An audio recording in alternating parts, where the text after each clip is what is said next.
waxaan kaloo aan kugu wareejiyey sida adigu aad igu wareejisay 5 sano ka hor aan dib kugu wareejiyey in badqabka khayraadka dalka uu intact yahay sidii aan ugu imid aysan wax isbedel ah aysan ku dhicin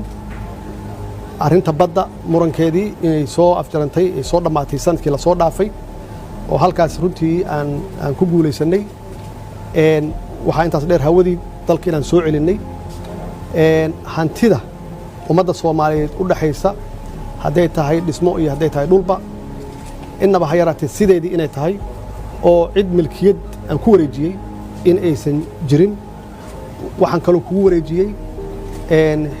sharcigii doorashooyinka waan ognahay waxaan soo marnay doorasho dadban oo aad iyo aad u dhib badan annagoo haysanna sharci dhammaystiran oo maybe laga yaabo in wax yar laga bedelo oo in dalku u guuro doorashada qof iyo codka ah